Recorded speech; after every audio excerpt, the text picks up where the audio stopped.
E aí, pessoal, vamos começar mais um episódio do podcast Os Sócios. Quem fala aqui é Bruno Perini, host do podcast. Estou, como sempre, com a Malu Perini, minha esposa, host e o belo rosto dos Sócios. Olá, pessoal, sejam bem-vindos a mais um episódio dos Sócios. E, Bolinha, sobre o que nós falaremos hoje? Hoje vamos falar sobre como guardar dinheiro e planejar sua aposentadoria, afinal não dá para depender do governo e também não dá para achar que você vai trabalhar para sempre, que vai que dá um ruim aí, né? Tem uma estatística, ela é antiga já, mas eu acredito que não mudou muito, do INSS, mostrando que do pessoal que se aposenta no Brasil, somente 1% é considerado financeiramente independente. Mas sabe o que eles consideram financeiramente independente? O quê?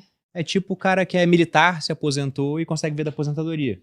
Mas ainda está dependendo da aposentadoria estatal. Sim. Sendo que as previdências públicas, tanto regimes próprios quanto principalmente o regime geral, cara, a conta não fecha simplesmente. Elas foram criadas em um mundo onde você tinha crescimento demográfico. E apesar de no mundo a gente ter 8 bilhões de pessoas e estar caminhando para 10, esses 2 bilhões a mais não vão estar distribuídos de maneira uniforme. São alguns poucos países que vão ter bastante crescimento, tipo uma Nigéria, Índia, Bangladesh, Indonésia, mas boa parte do mundo, principalmente o mundo ocidental, não estará crescendo. E nisso se inclui o Brasil. Se você pega ao longo dos últimos 30 anos, a população brasileira cresceu quase 70%. Para os próximos 30, a expectativa é de zero crescimento. Então, depender de previdência pública é pedir para passar apuros no futuro. E antes de apresentar os nossos convidados, que vão nos ajudar a falar sobre esse tema, eu tenho 2 recados para vocês. O primeiro deles da Coinbase. Para quem não sabe, a Coinbase é hoje a maior corretora de criptomoedas, exchange, dos Estados Unidos. Tem inclusive capital aberto, ações listadas na Nasdaq, uma das bolsas americanas, e é custodiante dos maiores fundos do mercado quando se fala em cripto. Inclusive, dos ETFs listados em bolsa americana, eles têm custódia de 8 desses ETFs. E o melhor é que, mesmo sendo uma empresa americana, você pode investir de maneira fácil, inclusive fazendo Pix a partir de R$10. Além disso, no app deles você consegue deixar aquele stablecoin, o SDC da Circle, em rendimento, e você ganha 7% ao ano. Então, uma taxa bem atrativa quando você pensa que é 7% em dólar digital. Então, uma pergunta que eu sempre faço é o que é melhor, né? IPCA mais 7 ou dólar mais 7 aqui nesse caso. E aí, para quem quiser explorar um pouco mais disso, inclusive os rendimentos podem vir em Bitcoin, tá? Você pode escolher outra moeda para receber. Nós temos um link na descrição, QR Code na tela, sendo que é um benefício para quem fosse cadastrar pela primeira vez na Coinbase. Depois de se cadastrar e fazer a sua primeira compra, eles te dão R$20 de bônus. E outro recado é de uma plataforma que eu uso bastante, já, se eu não me engano, para fazer imposto de renda há 4 anos, ou 4 ou 5 anos, que é o MyProfit. Foi criado por um aluno do Viver de Renda, o Rodrigo Poveron, da turma 10. E essa plataforma, ela consegue consolidar a sua carteira. Quando eu compro uma ação, aparece automaticamente na plataforma. Se eu vendo um fundo imobiliário, se, por exemplo, eu compro um ETF, tudo que está na bolsa já linka automaticamente. O que está em cripto, linkando a corretora lá, eu compro ou vendo, já linka automaticamente. Mesma coisa com uma série de investimentos bancários. Então, é realmente uma mão na roda. Sendo que lá eu consigo apurar lucro, se tiver que pagar DARF já gero no programa, prejuízo também para que eu possa fazer a compensação e não ter que pagar imposto no futuro. E um bônus é que na declaração do imposto de renda eu perdia literalmente um dia inteiro para fazer, porque era minha, da Malu, vários campos para lançar, eu não terceirizo isso para contador. Já vi muita gente se dar mal, o cara fazendo besteira. Eu também prefiro que menos gente saiba da minha vida financeira, somente eu, Malu e toda a Receita Federal. Então, ou seja, essa conta aqui tá ok. Faz parte, inclusive, da sua saúde mental, né? Se vocês não tiverem isso, aí não adianta nada todo esse trabalho. Mas essa outra conta aqui me chamou a atenção. R$1.000 na padaria. Então, eu mapeei R$1.000 na padaria. Eles eram gordos? E pior que não. E aí, quando eu questionei por que R$1.000 na padaria, qual que foi a resposta deles? A gente gasta R$1.000 na padaria porque, como a gente não tem tempo, de manhã a gente passa numa padaria perto de casa, morava num bairro nobre aqui de São Paulo, para ali, come coração, cappuccino, R$50, R$60 todo dia, no café da manhã e correr para o trabalho. Então, esse já é um exemplo de mal invisível. Eles não entendem o impacto de um hábito simples e conveniente. Pô, passo ali para não perder tempo. Pô, R$1.000 de 20 mil é... A renda total era 40 mil. Não, 20 mil. 20 mil? Tá. É muita 5%. coisa. É muita coisa, se você for pensar, né? Então, mas a questão é, eu mudei o prisma e apresentei para eles esse número. Olha, vamos lá. R$1.000 na padaria, né, são 12 mil por ano de valor principal ali que vocês gastam. 12 mil por ano, se a gente contar 30 anos que vocês têm como horizonte para a aposentadoria, mais de 300 mil, 360 mil. Corrigindo tudo isso, mais de 1 milhão. Então imagina só, lembra, e foi exatamente assim que eu falei para eles. Vocês já assistiram De Volta para o Futuro? Sabe quando você faz uma coisa no presente e apaga alguma coisa lá na frente? Então imagina só que esse cappuccino e croissant estão apagando por volta de mais de 1 milhão lá na sua independência financeira. É uma Será que vai fazer ótima diferença? analogia essa, hein? E aí o que eu falei para eles? Qual que é a solução? A ideia não é cortar a padaria. A questão é será que realmente vocês não têm tempo para fazer um café da manhã em casa? Né? Já que vocês já vão no supermercado e tem essa dinâmica, gasta um pouquinho mais, pega os ingredientes e faz o café da manhã. Talvez um dia ou outro, mas não todas as vezes. Só que qual que é o ponto? Depois que eles entenderam esse pequeno hábito, fui varrendo o resto, né, dos E aí orçamentos. tinha mais um monte de coisa, né? Tinha o streaming que pagava que não usava, tinha um pacote, tinha o otimismo de ter um canal, uma TV com 40 canais e mal assistia nenhum porque eles trabalhavam pra caramba, mas eles assinaram pensando que iam assistir. Moral da história, no final eu consegui otimizar 5 mil reais, então 5 mil reais de economia, 1.000 da padaria e o restante, que basicamente não mudou em nada a vida deles, e agora eles conseguiram acumular mais 5 mil. Então você conseguiu fazer com que eles poupassem 25% que eles ganhavam, sendo que eles não poupavam nada. Com pequenos ajustes ou, né, justamente economizando com gastos que eles não percebiam. Por exemplo, o cartão de crédito Gastos fez o invisíveis. upgrade e eles estavam pagando uma tarifa que era o dobro e não fazia sentido. Pagar uma tarifa bancária para usar talão de cheque, eles nem sabiam o que era talão de cheque, mas estava lá. Nessa época era muito comum pagar tarifa bancária ainda, 2012. Exato. Exatamente. Ainda é? Ainda é. Sério mesmo? Sério. Nossa, eu acho que desde que eu estou com o Bruno, a gente nunca pagou tarifa bancária. Porque o Bruno é Ela a sempre pessoa reaparece, que né? liga lá, fala, eu vou cancelar. Aliás, toda vez que a gente fala de planejamento financeiro aqui, tem uma dica que a gente vem na mesa, não sei se sou eu que dou, mas que é uma boa dica, inclusive eu vou dar, que é cancelar os seus cartões. Do nada, você cancela. Aí, depois, você tem que refazer as assinaturas, as coisas todas, porque geralmente tem um monte de assinatura que você nem lembra que tem, e você tá pagando no automático. Então, cancela, aí depois, nossa, não tá entrando no Netflix. Aí você vai lá e refaz o Netflix, porque vai cancelar um monte de coisa que você não lembrava, que você nem sabia que existia, e que, no final das contas, vai diminuir o seu gasto mensal. Isso acontece de Transferências bancárias. Os caras devem tratar você que... né? Mas é engraçado porque... A gente pagava por isso, né? Você estava falando de o que levam as pessoas a agir da forma que elas agem com o dinheiro, né? A gente sabe que finanças é muito mais comportamento do que finanças, né? Finanças comportamentais é 95% comportamentais. Tem um economista italiano que é o Franco Modigliani, que ele escreveu o ciclo de vida financeiro. E lá no ciclo de vida financeiro são 5 fases, mas ele fala que a fase mais importante é a fase inicial, que vai do 0 aos 20 anos. Nessa fase ele chama de educação financeira. E essa fase molda como que você vai agir dos 20 aos 30, dos 30 aos 40, dos 40 aos 50 e dali para frente. Nessa fase tem 2 erros principais, que os nossos pais, né, não tinham nem como saber como que iam lidar com essas finanças. A gente era tratado assim. Ia querer uma coisa, eu quero comprar uma boneca, quero comprar uma bicicleta. Não tenho dinheiro. Não vai ganhar. Uhum. Na volta a gente compra. Na volta a gente compra. Não tem dinheiro. Ou tudo que você queria, você ganhava. Ela era aquela criança que tinha tudo. Esses 2 pontos que estão fora do equilíbrio fazem um adulto com dificuldade financeira. Porque aquele que vive na escassez, que nunca ganha nada, no primeiro salário dele, iPhone. Compra tudo. Uhum. O cara ganha R$1.000 no estágio, parcela um iPhone e paga em 12 vezes. Com juros, tô nem aí. Eu vou comprar, porque eu nunca tive. Agora eu tenho. Agora eu posso comprar o tênis. Agora eu posso comprar o celular. Então, essa fase do 0 aos 20 que fez ele lidar dessa forma. E aquele que ganha tudo, que tem tudo que quer, ele está acostumado a ter tudo que quer. E aí, ele se endivida. Porque se ele começa um estágio ganhando R$1.000, ele não está acostumado a viver com 1.000. Com o padrão de vida que ele está acostumado. Com o padrão de vida que ele está acostumado.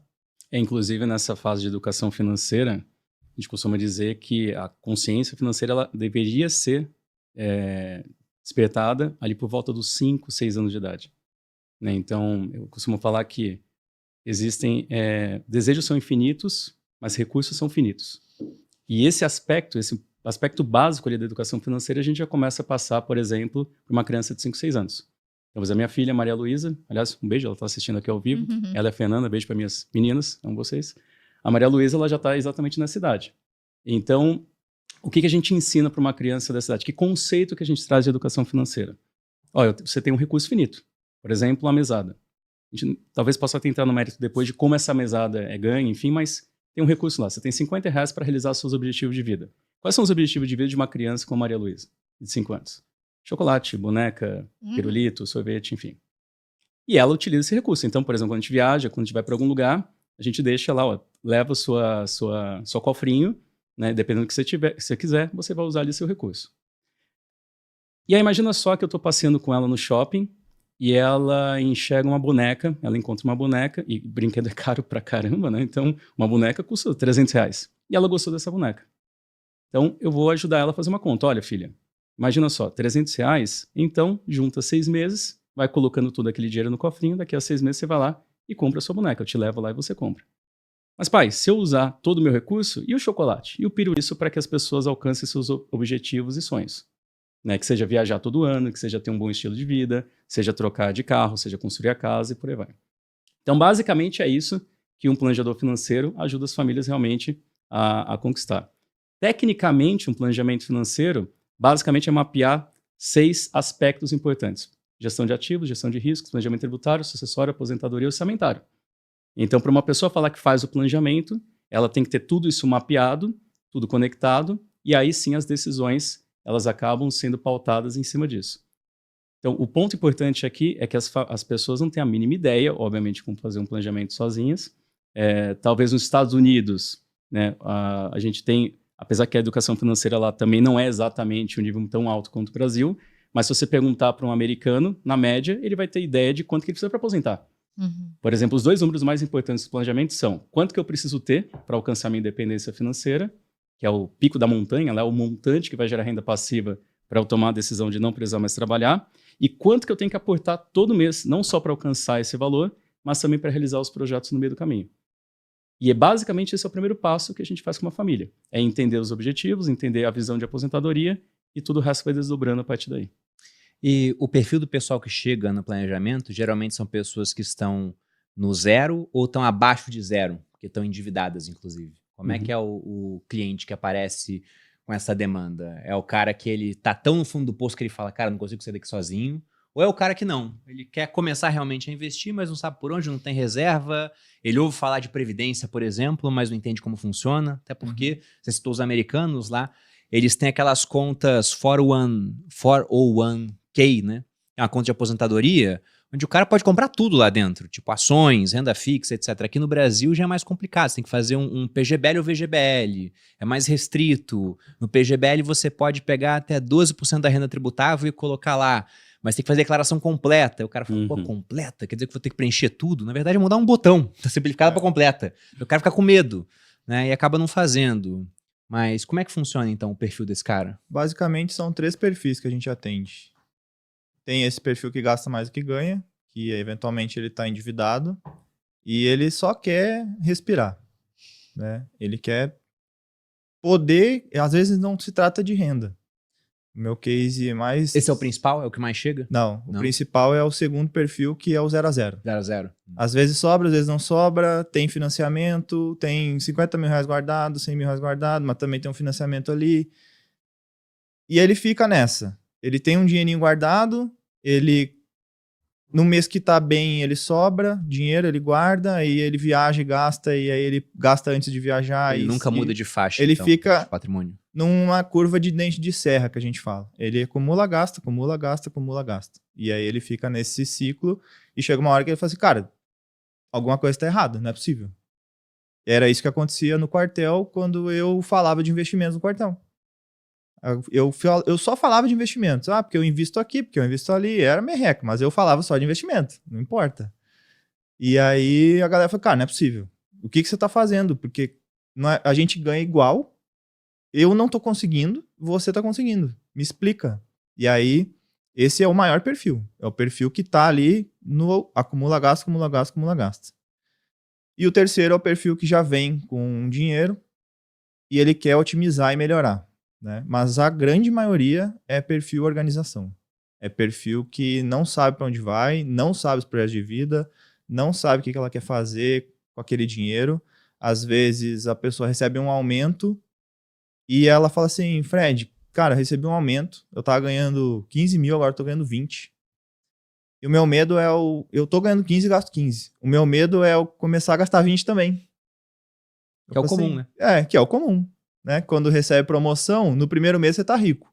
No segundo mês você já começa a acostumar, você já começa a mudar o tipo de restaurante, o tipo de roupa que você vai comprar, e daqui a pouco tá no 0 a 0 de novo.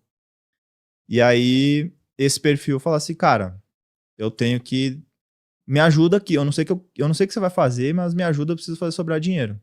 E aí a gente entra nas prioridades, porque a gente lida muito... Manutenção, muitas vezes mais cara, e que ele, por ser um carro novo, ficava com receio de parar na rua. Então parava só em estacionamento, que também consumia mais do dinheiro dele, né? Não é só o carro. Então no final ele comprou um bem mais caro e ficou mais pobre. Ele tinha menos renda para poder fazer outras coisas. Isso é um grande vilão do orçamento, né? Sim. Você falou dessa questão desses custos invisíveis, mas acredito que boa parte das pessoas deve estar gastando a maior parte do que ganha com carro e moradia. Às vezes dimensionado de maneira errada. Sim, e no final é aquilo, né?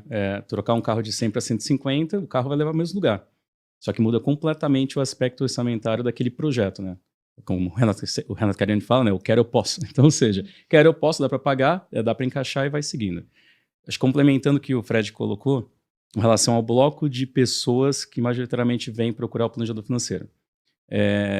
Vamos correlacionar com ciclos de vida financeiros que a gente costuma falar e que o Fred comentou aqui também.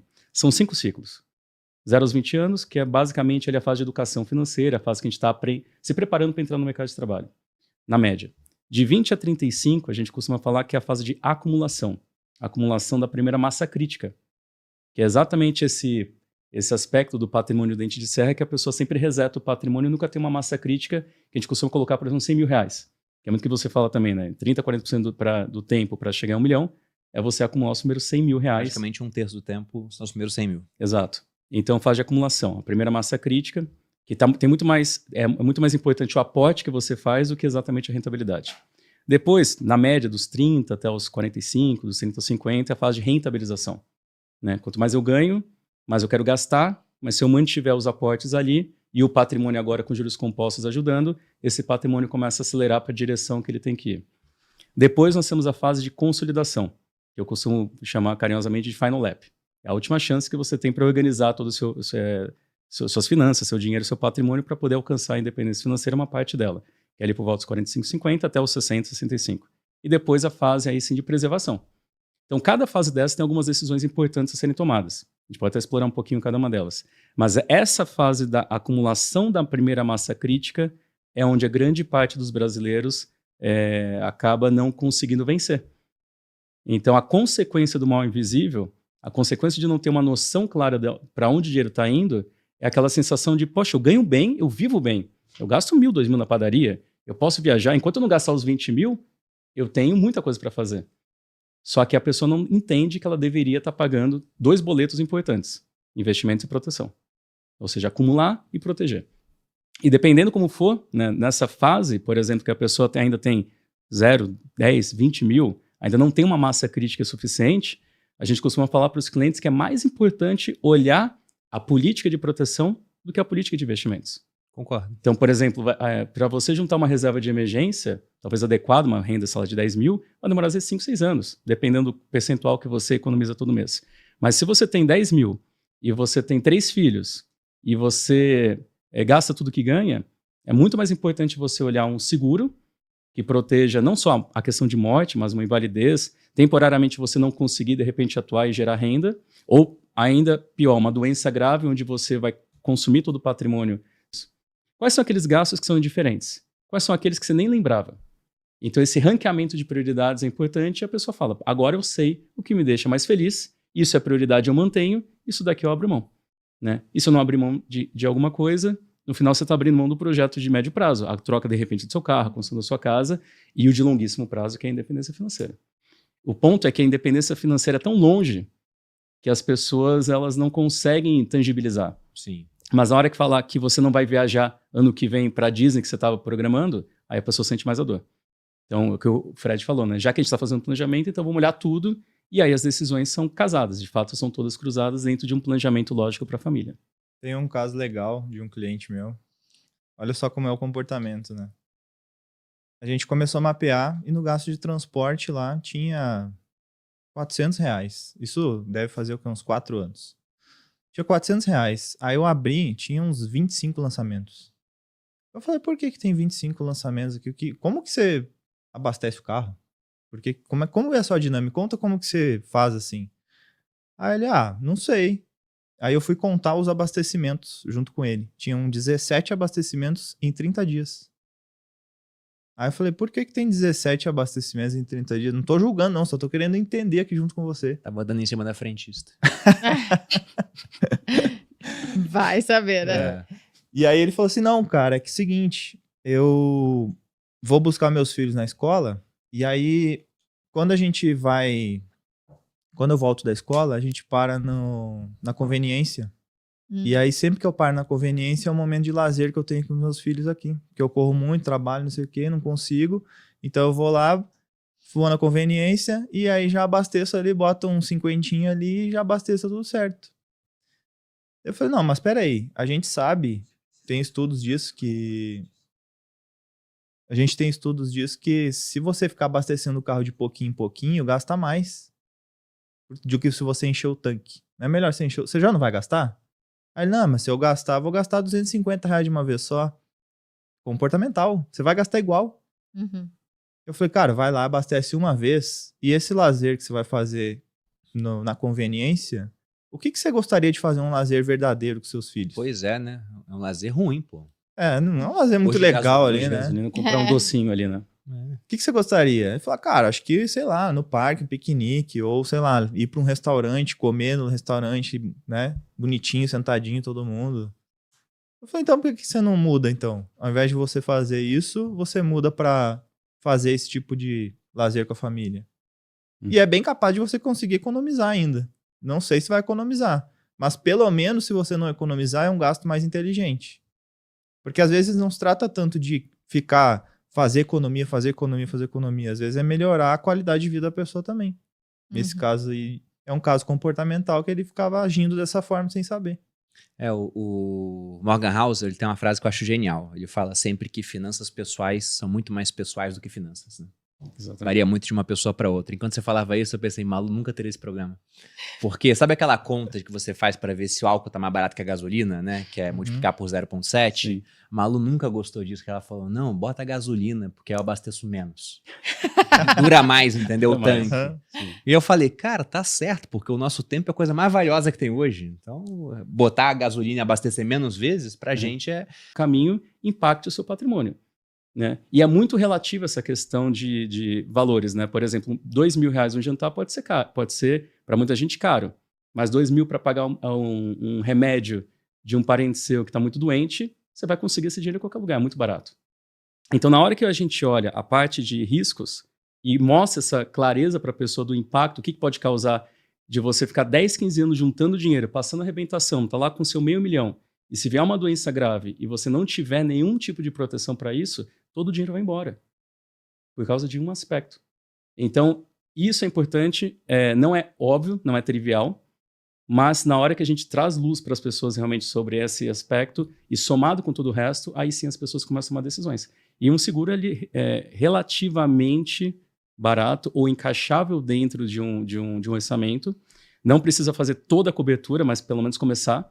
É igual a reserva de emergência, melhor do que ter 100%, é ter 50%, é ter 30%. Ter nada é pior do que ter alguma coisa. Seguro também, mas se a minha cobertura para minha saúde, meu patrimônio, minha vida vai custar, sei lá, R$1.000 por mês, e eu só consigo colocar 300, né, para cobrir uma parte dessa cobertura, que comece com essa e depois vai ajustando ao longo do tempo. E interessante, né, Perini, que a gestão de riscos ela tem que ser revisada ao longo do tempo. Eu era solteiro, agora eu sou casado, mudou. Sou casado, agora tenho um filho. Mudou. Se for gêmeos, mais ainda. Agora eu ganhei um bônus, meu patrimônio cresceu. Então esse vai sendo ajustado porque um dos aspectos ali é a sucessão, é a questão tributária. Enfim, e por isso que não é tão trivial uma família fazer isso e talvez algum especialista pode ajudar a clarear esse tema e tomar as decisões inteligentes nesse aspecto. Sobre o seguro, né? Sempre que eu vou simular, as pessoas ficam surpresas com quão barato é estar protegido. E, geralmente eu faço a simulação para um homem na casa dos 30 anos. Uhum. Então, para um homem na casa dos 20 é mais barato ainda. Para mulher costuma ser mais barato do que para homem. E aí, quando eu faço a simulação para uma apólice de 1 milhão, daria coisa de, para um homem de 30 anos, R$ 1.200 no ano. Uhum. Então, você quebra aquilo por 12, né? É uma fração do que você estaria poupando para poder montar sua reserva de emergência, sendo que você tem um problema depois de um ano, na sua reserva não tem nada quase. Agora o seguro vai lá e nessa pequena hipótese que sempre existe de algo dar muito errado, te adianta um grande valor para que você possa lidar melhor com o problema. Então eu tenho seguro de vida há muito tempo, porque eu era militar. Uhum. Mas mesmo quando eu saí do exército, a gente manteve o seguro de vida. A gente tem até hoje, né? Sendo que hoje a gente tem muito mais condição financeira, mas mesmo assim é um gasto que eu falo, cara, é pouco pro que pode vir se alguma coisa realmente acontecer. E Eu a sempre pessoa só- falo, diga aí. E a pessoa só valoriza quando tem o sinistro. É. Né? Quando bate o carro não tinha seguro, eu tinha que ter o seguro. Não, e é impressionante, cara, também, porque sempre que eu falo de seguro, começa a chegar os directs com as histórias tristes, Exatamente. que seriam muito mais tristes se não tivesse o seguro de vida envolvido. Uhum. Eu sempre falo que eu tenho uma tríade da qual eu não abro mão, cara. É reserva de emergência, plano de saúde e seguro de vida. Esses três está muito mais seguro frente a algum tipo de intempérie que possa acontecer na sua vida, né? E, infelizmente, boa parte dos brasileiros não tem nenhum dos três. Não. E aí, quando algo acontece, o cara tá frágil. Ele não tem como lidar com aquele problema. Exatamente. Sim. A baixa penetração de seguro que você falou tem dois aspectos principais. Um deles é preconceito. Fala de seguro, mas se eu morrer, eu vou deixar o dinheiro pra quem? Esse aspecto vida, né? Só pensa. Esse seguro temporário de 2 milhões baixou para R$200. Esses 6.600 de diferença ele botou na Previdência. No final do tempo lá na frente, você vai ter infinito mais dinheiro lá na frente colocando dinheiro na Previdência. O dinheiro é seu, se você quiser você saca, se você não quiser você não saca. Mas esse negócio do resgatável que tá aqui não faz sentido. Aí, só fazer conta, né? Pega R$6.000 por mês, em uma única visão eu falei, tá aqui, uma economia que você vai fazer fora todas as outras coisas. Às vezes a gente vai olhar, não, eu preciso gastar menos com o restaurante porque eu tô gastando muito com o restaurante. Seguro. Caríssimo o seguro dele. Aí organizamos o seguro, começou a sobrar dinheiro, e aí já aliviou um monte de coisa dentro do orçamento dele, e aí as coisas foram acontecendo. E era um cliente que tinha consciência de seguro, mas estava com o seguro superdimensionado. É bem interessante. Na época que eu atendia também os clientes, a gente dimensiona que o Fred comentou, que é a política de riscos.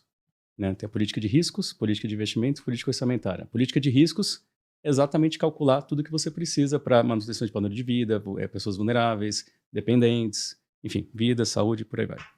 E lá, por exemplo, eu calculei para um cliente e lá tinha uma cobertura, vou colocar hipoteticamente aqui, 1,5 milhão.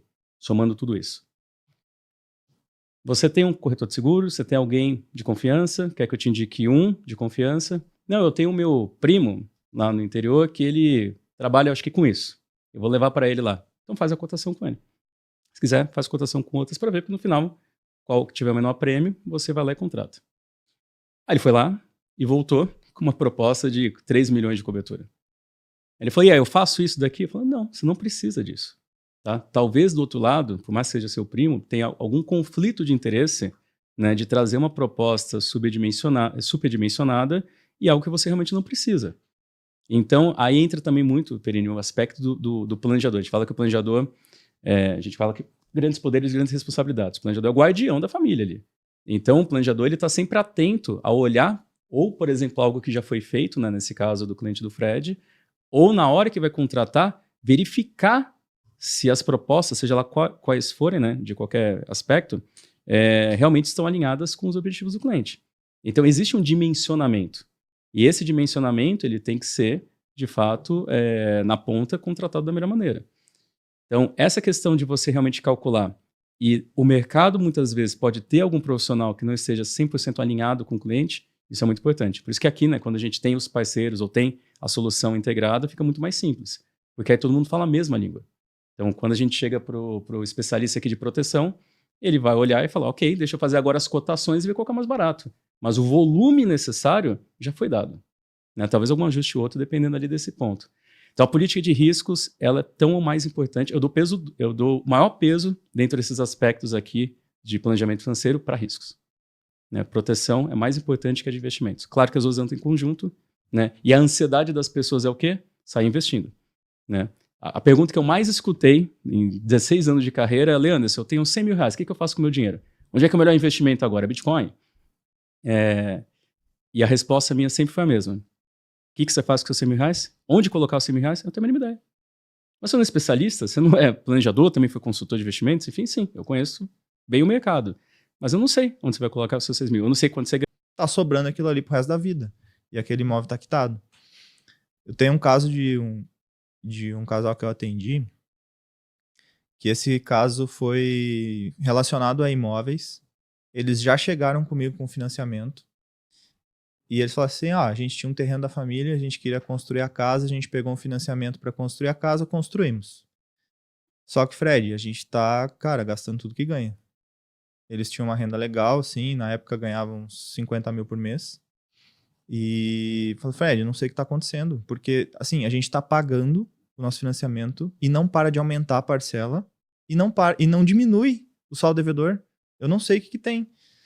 E aí, o que isso fez? Eles tinham acumulado, porque estava gastando mais do que ganha, 12 empréstimos. Nossa. Por causa disso.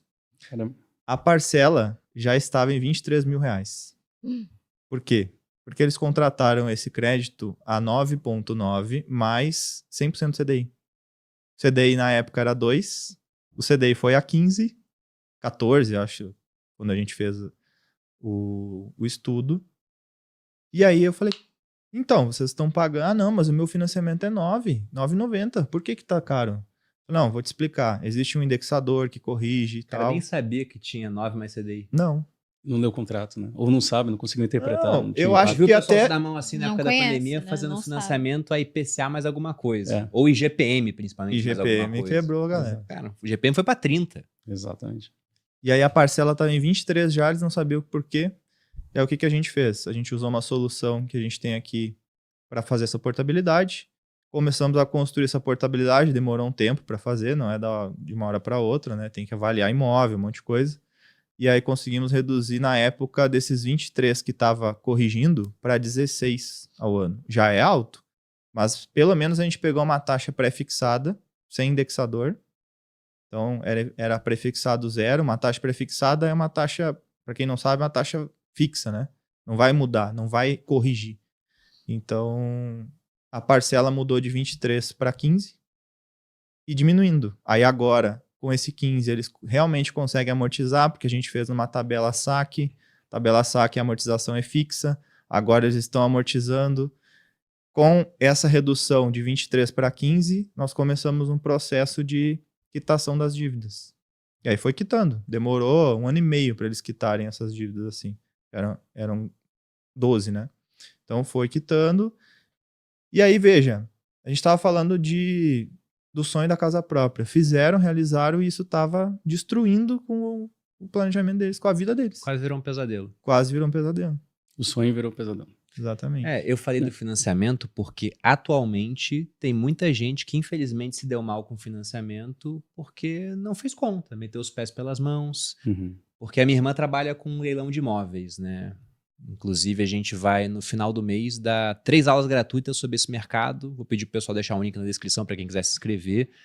E esse mercado, ele é bem interessante porque uma das coisas que sempre falaram para a minha irmã é, cara, você vai ensinar as pessoas, uma hora o mercado vai saturar. Porque você vai ter muito mais gente participando de leilão, vai ser mais competição, então o preço não vai ser mais aquele imóvel que se arremata sem competição por 50% do valor, né? Vai tender a ser um valor mais alto, até ter pouca diferença para um imóvel que você pode entrar e olhar, porque o de leilão você geralmente não consegue ter acesso interno. Só que aí eu fui levantar número de imóveis que vai a leilão por ano. Em 2022, a gente teve 9 mil imóveis em leilão. Apenas no primeiro semestre de 2025, a gente teve 116 mil imóveis no leilão. Só no primeiro semestre do ano passado, olha só, é mais de 12 vezes o número de imóveis que foi a leilão durante um ano inteiro, quando a gente tinha juros baixos no Brasil. Porque Que as pessoas não conseguem pagar. não por acaso, 2022 ainda estava naquela escalada de juros, mas não estava 15% ao ano, né? Sendo que financiamento nem depende tanto de juros de curto prazo, é mais juros de longo prazo, mas também agora tá IPCA mais 7 a taxa de longo prazo, lá atrás era IPCA mais 5, mais 4. Então muita gente acabou perdendo o imóvel que deu duro para conseguir financiar, porque tem entrada, o cara usou todo o FGTS, por exemplo, mais recurso próprio, e mesmo assim, por dimensionar mal, por não ter nenhum tipo de risco. Tem outro ponto também sobre imóveis para pessoas muito jovens, que é uma certa amarra, que eu vou falar que é quase invisível, porque sempre que eu falo, pô, você comprou um imóvel, você tá mais amarrado àquele local, o pessoal sempre fala, mas eu posso vender, Posso alugar. ainda mais um imóvel pequeno, posso ir embora, posso alugar. Só que eu fui militar durante 11 anos. Fred também foi militar, deve ter visto 11 isso, anos né? também. O que aconteceu no meu caso é que vários amigos meus não queriam ser transferidos de cidade porque falou, cara, já comprei meu imóvel, não vou embora para outra cidade. Sendo que transferência para militar era uma coisa muito boa, geralmente. Você pegava uma guarnição longe, ancoragem, ganhava né? mais dinheiro, né? Tinha mais experiência nacional, vivência, conhecia mais gente. E tinha gente que falava, não dá, eu comprei meu imóvel, quero ficar aqui. Então, por conta do imóvel, o cara deixava de aproveitar uma oportunidade que seria interessante na carreira dele, né? Exatamente. Acaba ancorando a decisão, né? E você falou também da parte tributária. Como é que funciona isso dentro do planejamento? Bom, acho que já começa até do imóvel, né? Então, brasileiro, no final, é muito comum você ter o principal patrimônio seu imóvel e lá na frente desdobrar em dois, de repente, imóveis, né? Um imóvel menor, o outro vai alugar. E aí já começa na questão mesmo imobiliária, né? Você tem já aluguel, você já tem imóvel lá no longo prazo para alugado, na física. Então, se você já tivesse uma estrutura que aí já une tributário e sucessório, de repente uma estrutura, uma hold familiar, que parece algo de outro mundo, né, para as pessoas comuns, é muito comum você ver as famílias com um apartamentozinho, esse exatamente que sobrou lá do início da vida, alugado na pessoa física. Então, a gente tem que olhar isso de uma maneira ou outra integrada. Qual que é a tua renda? Qual que é o teu patrimônio? Qual que é a sua estratégia de sucessão? E fazer algumas decisões específicas para que você consiga ter um menor imposto na sucessão, que você tenha um menor imposto ao longo da sua geração de renda, por exemplo, se for um patrimônio alugado. E esse é um aspecto que, quando a gente olha para dentro das famílias, é algo que muitas vezes são anos arrastando decisões erradas, em termos de geração de renda, em termos de como você combina isso dentro por exemplo, uma atuação autônoma, né, empresários, médicos, arquitetos, que acabam não fazendo essa otimização e acabam tendo impacto no médio e longo prazo. E esse é um aspecto que, principalmente dependendo da sua renda, ele tem que ser o quanto antes avaliado para entender como isso vai impactar ali no seu patrimônio e a geração de renda, né? E PGBL também é uma demanda que ela aparece bastante, assim, ou boa parte dos clientes eles acabam tirando o dinheiro de empresas como lucro e dividendo, e não tem renda tributável alta. Como é que é o perfil do pessoal que busca? Muito. As pessoas não buscam PGBL porque elas não entendem. Nem sabe o que é. É. E, de novo, visão de longo prazo, não consegue entender o impacto lá na frente, né? Não, e a Uma regra da parte- Previdência também é meio complexa, né? Não ajuda muito. Explicar já é difícil. Entender, aí fica um pouco mais difícil ainda. Mas a gente olha o orçamento, SLT, funcionário público, recolhe INSS ou pensão, alguma coisa assim. Faz declaração, como que tá? A gente começa a questionar esses assuntos e a gente percebe assim, dá para economizar um dinheiro. Você sabia que você podia economizar dinheiro com imposto de renda?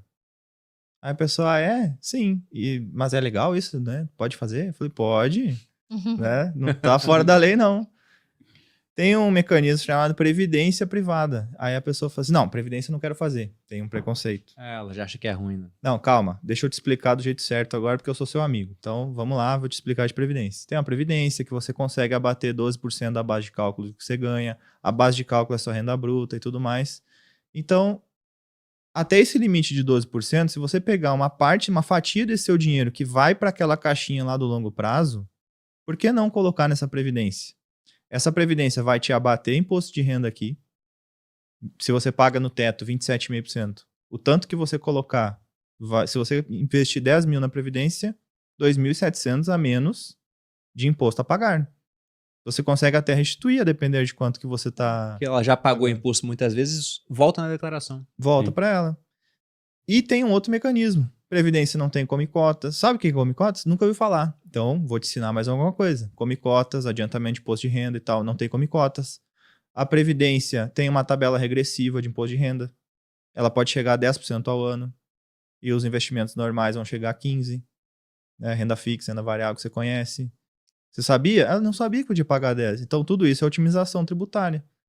Então, quer dizer... E aí a pessoa fica assim... Então, quer dizer que você tem um negócio que bota 10 mil reais, eu economizo 2